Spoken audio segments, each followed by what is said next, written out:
നിങ്ങളുടെ favourite shows ഇനി ഒരിക്കലും മിസ്സാവില്ല. ഇപ്പോൾ C5-ലൂടെ കാണും നിങ്ങളുടെ ഫേവറേറ്റ് ഷോസ് തികച്ചും സൗജന്യമായി. പാർട്ടിക്ക് വേണ്ടി ജീവൻ പോലും കളയാൻ തയ്യാറായിട്ടുള്ളവനാ ഈ ചന്ദ്രശേഖരൻ. അയാൾ കൂറുമാറാനൊന്നും പോകുന്നില്ല. എടാ, പാർട്ടിയുടെ വളരെ വിശ്വസ്തനായ ഒരു പ്രവർത്തകനാണ് ഈ വിവരം എന്നോട് വിളിച്ചു പറഞ്ഞത്. ദേ, ഉറിയാക്കൂട് പഞ്ചായത്തിൽ ഈ പറഞ്ഞ ചന്ദ്രശേഖരനാണ് നമ്മുടെ ശക്തി. പിടികിട്ടിയോ? അയാൾ പാർട്ടി വിട്ടു കഴിഞ്ഞാൽ പിന്നെ ആ പഞ്ചായത്തിലേക്ക് നമ്മൾ തിരിഞ്ഞു നോക്കണ്ട. വട്ട പൂജ്യമായി പോവും നമ്മള്. മോനെ, നിന്റെ ഏറ്റവും അടുത്ത സുഹൃത്തല്ലേ ഈ പറഞ്ഞ ചന്ദ്രശേഖരൻ? നീ പോയി അവന്റെ പ്രശ്നം എന്താണെന്ന് നീ ആദ്യം അന്വേഷിക്കുക. അടുത്ത ജില്ലാ പഞ്ചായത്ത് പ്രസിഡന്റ് സ്ഥാനമാണ് അവന്റെ ഉദ്ദേശമെങ്കിൽ അതങ്ങ് കൊടുത്തേക്കാടാ. നീ ഏറ്റോ ഡിവിഷനിൽ ജയിച്ചാലല്ലേ പ്രസിഡന്റ് ആവൂ.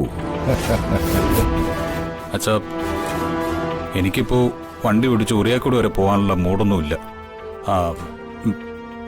പിന്നെ ഞാൻ ആവട്ടെ. അപ്പൊ പിന്നെ ചന്ദ്രശേഖരനെ വിട്ടേക്കാമെന്നാണോ? അല്ല, വേണ്ട. ഞാനൊന്ന് വിളിച്ചു പറഞ്ഞാൽ മതി. അയാൾ ചാടി പോവുകയൊന്നുമില്ല. പിന്നീടുള്ള കാര്യങ്ങള് ഞാൻ ശരിയാക്കി എടുത്തോളാം. നമ്മുടെ പാർട്ടിയുടെ ബലം ക്ഷയിച്ചുകൊണ്ടിരിക്കുക.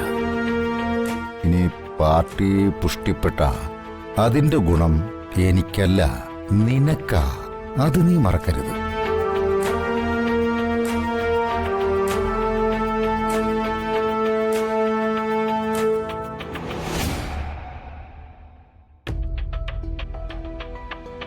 അച്ഛനൊരു ജോലി പറഞ്ഞ ജഗൻ കൃത്യമായി ചെയ്യാറാണല്ലോ പതിവ്. ഇന്നെന്തു പറ്റി? അത് എനിക്ക് മനസ്സിന് നല്ല സുഖമില്ല ഏട്ടത്തി. അനിയന്റെ അസുഖം എന്താണെന്ന് എനിക്ക് മനസ്സിലായി. എന്നും വന്ദനെ കാണണം. അത് സാധിച്ചില്ലെങ്കിൽ ഈ അസുഖം മാറാനും പോകുന്നില്ല. ശരിയല്ലേ? ഏട്ടത്തി എന്താ ജോലിസം പഠിച്ചിട്ടുണ്ടോ? ജോൽസിയൊന്നും പഠിച്ചിട്ടില്ല, പക്ഷെ നിന്റെ മനസ്സ് നന്നായി പഠിച്ചിട്ടുണ്ട്.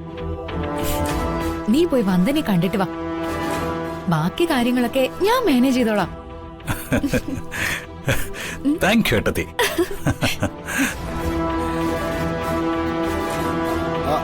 അല്ല, നിനക്കൊരു മൂടില്ല, ആകെ ഡെസ്പാണെന്നൊക്കെ പറഞ്ഞിട്ട് നീ ഇതെങ്ങോട്ടാ പോന്നേ?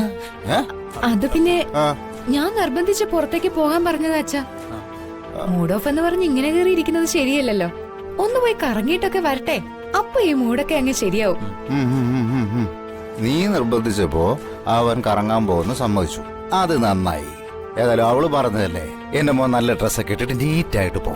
ആ ചേട്ടത്തി പറഞ്ഞ അതൊക്കെ അനുസരിക്കണം. ചെല്ല്.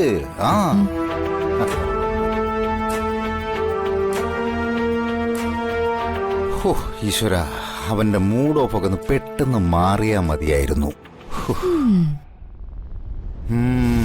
മോളവനെ നിർബന്ധിച്ചു പറഞ്ഞു വിട്ടത് നന്നായി.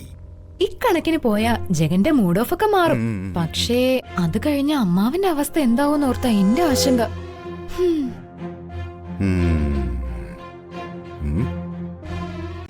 ഡൗൺലോഡ് ചെയ്യൂ C5 ആപ്പ്. കാണൂ എല്ലാ എപ്പിസോഡുകളും സൗജന്യമായി.